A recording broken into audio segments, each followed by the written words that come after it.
नमस्कारम सद्गुरु। महाकुंभ मेले का क्या महत्व है? कोई व्यक्ति इससे अधिकतम लाभ पाने के लिए कैसे तैयारी कर सकता है? देखिए, हमें समझना चाहिए कि कुंभ क्या है।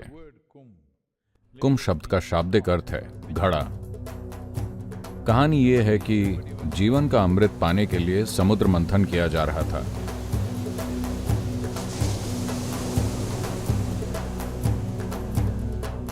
शुरू में सतह पर विष निकला जिसे शिव ने पी लिया और इसीलिए उनका रंग नीला हो गया। अगर ये उनके शरीर में चला जाता तो ये उन पर असर करता, तो उनकी पत्नी ने जाकर उनका गला पकड़ लिया, उसे वहीं रोक दिया और वो गर्दन पर नीले पड़ गए क्योंकि उसे वहां रोक दिया गया था। ये एक बहुत ही प्रभावशाली कहानी है जो ये दर्शाती है कि कैसे हर दिन तमाम तरीकों से आप में जहर आता है।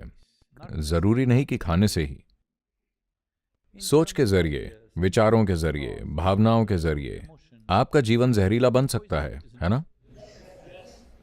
जीवन में जहर का मतलब यह नहीं है कि कोई केमिकल अंदर चला गया है। आपके दिमाग में कोई गलत विचार आ गया, वो बहुत बुरी तरह से जहरीला बन सकता है। आप ये जानते हैं ना? तो महत्वपूर्ण बात यह है कि एक ऐसा साधन बनाया जाए जिससे आप विशुद्धि बनाते हैं। विशुद्धि शब्द का मतलब है फिल्टर। आप एक फिल्टर लगाते हैं ताकि जहर बस यहीं रहे। यह अगर बस यहां है, आउट, अगर ये यहां चला जाता है तब हा हू करने से कुछ नहीं होगा। ये चला गया है। एक बार ये यहां चला गया तो ये हर चीज पर असर करेगा, तो उन्होंने उसे रोक दिया। ये कहानी है। लेकिन आपके लिए संदेश ये है कि नकारात्मक चीजों को रोकने का तरीका है जो आपके पास आएंगी ही आएंगी। कोई इसे रोक नहीं सकता। अगर आप पहाड़ की गुफा में भी जाकर बैठ जाएं तो वहां भी कुछ ना कुछ आएगा। लेकिन अगर आपके पास फिल्टर है तो आप कहीं भी जा सकते हैं। कहीं भी जहर होता है तो शिव कहते हैं मैं पी लूंगा, क्योंकि उन्हें कोई समस्या नहीं है। उनके पास एक अच्छा फिल्टर है जो हर चीज को यहां रोक देता है, तो कोई समस्या नहीं है। लेकिन फिर अमृत आया और हर कोई इसे पाने की कोशिश कर रहा है, क्योंकि ये उन्हें अमर या सुपर या एकदम तेजस्वी बना देगा या जो भी इसमें सामर्थ्य हो। फिर इसे पीने की छीना झपटी में ये छलक गया। It spilled. और ये 4 अलग अलग जगहों पर गिरा। और इसके पीछे के कुछ भौगोलिक और ब्रह्मांडीय कारण हैं कि ये 4 स्थान ही क्यों पहचाने गए। आमतौर पर इन्हें प्रयाग कहा जाता है या संगम। दक्षिण में हम इसे संगम कहते हैं, उत्तर में इसे प्रयाग कहते हैं, जिसका मतलब है कि नदियां एक खास तीव्रता से मिल रही हैं। जब जल निकाय एक खास तीव्रता से मिलते हैं एक विशेष अक्षांशीय स्थान पर वर्ष के कुछ खास समय के दौरान, तो ये जीवन की व्यापक संभावना पैदा करता है। इस संगम का मतलब है कि पानी मथ रहा है।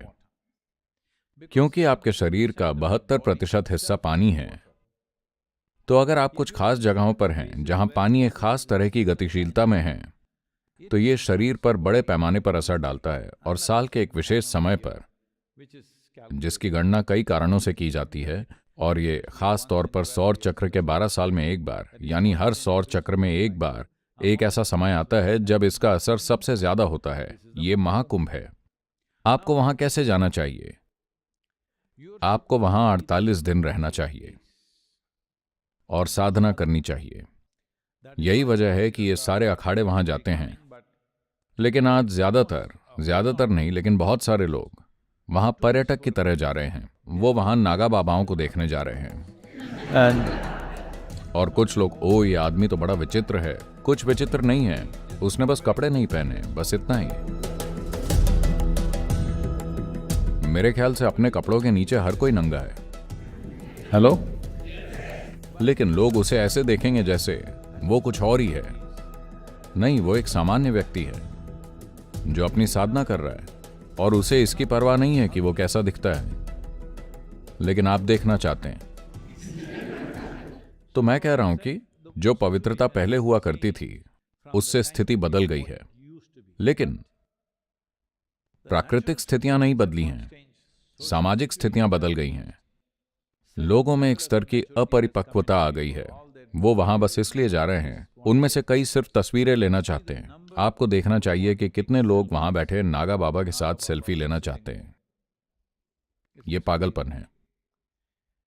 खैर जो भी, लेकिन एक सांस्कृतिक घटना के रूप में यह धरती पर सबसे जबरदस्त चीजों में से एक है, क्योंकि पिछले कुंभ महाकुंभ में 2013 में शायद मकर संक्रांति का दिन था, यह महत्वपूर्ण दिनों में से कोई एक था।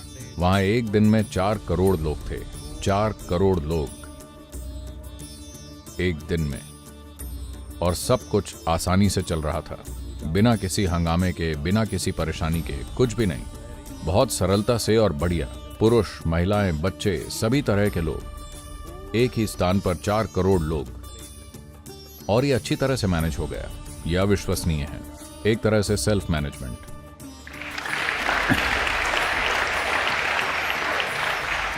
So, leaving those aspects, how to make use of it? उन पहलुओं को छोड़कर इसका उपयोग कैसे करें? सभी अखाड़े तो वहां 48 दिनों तक रहते हैं क्योंकि वो साधना के लिए आए हैं, लेकिन लोग वहां 1 दिन 2 दिन के लिए जा रहे हैं। I would say if you go to Kumbh, at least go for minimum 3 days. मैं कहूंगा कि अगर आप कुंभ जा रहे हैं तो कम से कम 3 दिन के लिए जाएं, कम से कम 21 दिन की तैयारी के साथ जाएं। और ज्यादा हो तो और भी बढ़िया, लेकिन हम अब इसके नजदीक हैं। अगर आप कुंभ जाना चाहते हैं तो इतनी साधना के साथ जाएं, यानी सुबह 21 मिनट 9 बजे से पहले, सूरज के 30 डिग्री कोण के ऊपर जाने से पहले, और शाम को भी जब सूरज आपकी जगह पर 30 डिग्री के कोण से नीचे चला जाए। सुबह 21 मिनट और शाम को 21 मिनट बस पालथी लगाकर बैठ जाएं। अगर आपको कोई और आसन नहीं आता है तो बस पालथी लगाकर बैठें। अगर आप मुद्रा धारण करना चाहते हैं तो आप करें, वरना कोई फर्क नहीं पड़ता। आप पूरे समर्पण के साथ बैठें और बस महामंत्र का जाप करें 21 मिनट, और इसे सही तरीके से करें। मैं इसलिए कह रहा हूं कि सही तरीके से करें क्योंकि ये बड़ा ही दुखद है कि भारत में ही ये विकृत हो गया है।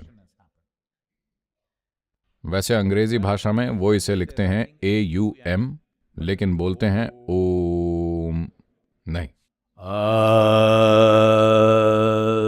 नमः शिवाय, नमः शिवाय, नमः शिवाय। This mantra you utter 21 minutes in the morning, 21 minutes in the evening, at least for a minimum 21 days. इस मंत्र का उच्चारण आप सुबह 21 मिनट और शाम को 21 मिनट करें, कम से कम 21 दिनों के लिए। अगर इस बारे में आपको पता चलने तक समय कम बचा हो तो फर्क नहीं पड़ता, जितने भी दिन हो, कम से कम 7 दिन की तैयारी करें और फिर जाएं। आप कुछ बेहतर आत्मसात करेंगे, क्योंकि हम वहां किसी धार्मिक जोश के लिए नहीं जा रहे हैं। हम वहां इसलिए जा रहे हैं क्योंकि वहां जीवन का एक विशेष आयाम घटित हो रहा है और हम उसका लाभ लेना चाहते हैं। तो अगर आप किसी चीज का उपयोग करना चाहते हैं तो आपको तैयार होना चाहिए। अगर वहां कोई भगवान बैठे होते और वही सब कुछ करने वाले होते तो किसी भी तरह जा सकते थे। स्वर्ग जाने वाले लोगों के साथ यही समस्या है, वो कैसे भी जा सकते हैं क्योंकि भगवान उनका ख्याल रखेंगे। हम भारतीय हैं, हमारे लिए ये हमारा कर्म है, हमें ही उसका ध्यान रखना है। ये एक बहुत बड़ा अंतर है। मैं चाहता हूं कि आप इसे समझें। ये एकमात्र सभ्यता है जिसने अपने लोगों को सिखाया, आपका जीवन आपका कर्म है। आप जो भी करते हैं बस वही आपको मिलता है। आपको जो भी मिल रहा है वो आपके किए गए या नहीं किए गए कर्मों का नतीजा है। लेकिन किसी दूसरे ने जादुई धर्म खोज लिए और उन्होंने कहा चिंता मत करो, सब कुछ भगवान करेंगे। लेकिन जानते हैं ना, लोगों को ये पसंद आता है, जैसे ये सेल्स चलती रहती है। 10% छूट, केवल 10%। कोई कहता है 50% छूट। बहुत सारे लोग जाएंगे। अगर वो 50% छूट दे रहा है तो उस जगह पर क्या गड़बड़ हो सकता है, आपको गौर करना चाहिए। हेलो, अगर मैं आधी कीमत पर कुछ बेच रहा हूं तो कुछ तो गड़बड़ होगा, आया ना? या तो मैं आपको इतने साल धोखा देता रहा और अब असली कीमत पर दे रहा हूं, या अभी कोई बात है, कोई दूसरा मुद्दा या समस्या है, जो भी हो, 100% छूट, एक खरीदो एक फ्री, कोई तो बात होनी चाहिए। ऐसा हुआ। शंकरन पिल्ला एक छोटा सा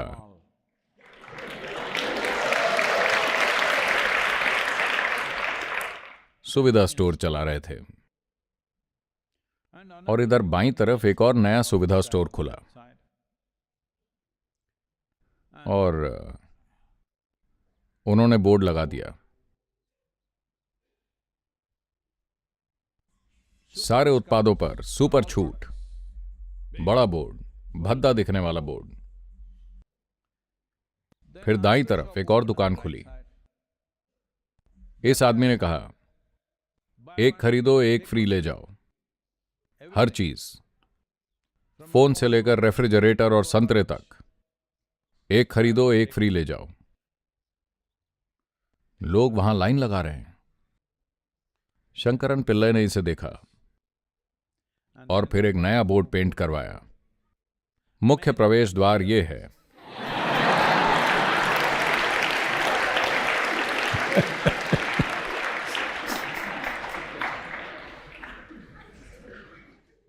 तो आप कुंभ जा रहे हैं, महाकुंभ, जो हजारों सालों से चला आ रहा है।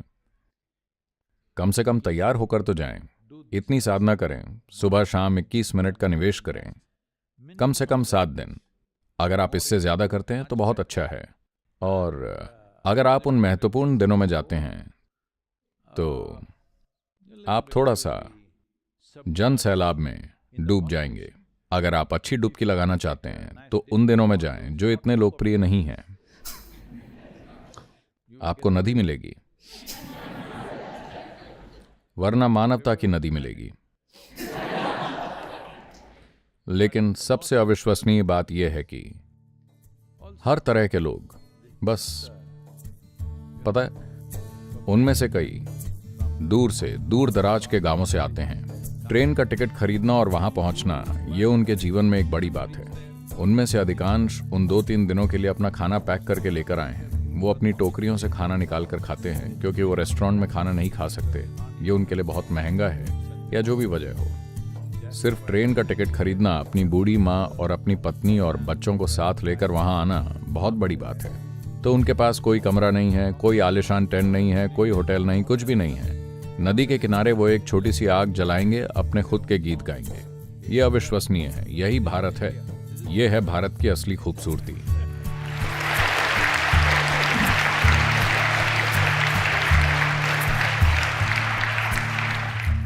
ये एक शानदार दृश्य है, सांस्कृतिक दृश्य। और अगर आप साधना के लिए वहां जा रहे हैं तो तैयारी करके जाएं, वो सबसे बढ़िया होगा।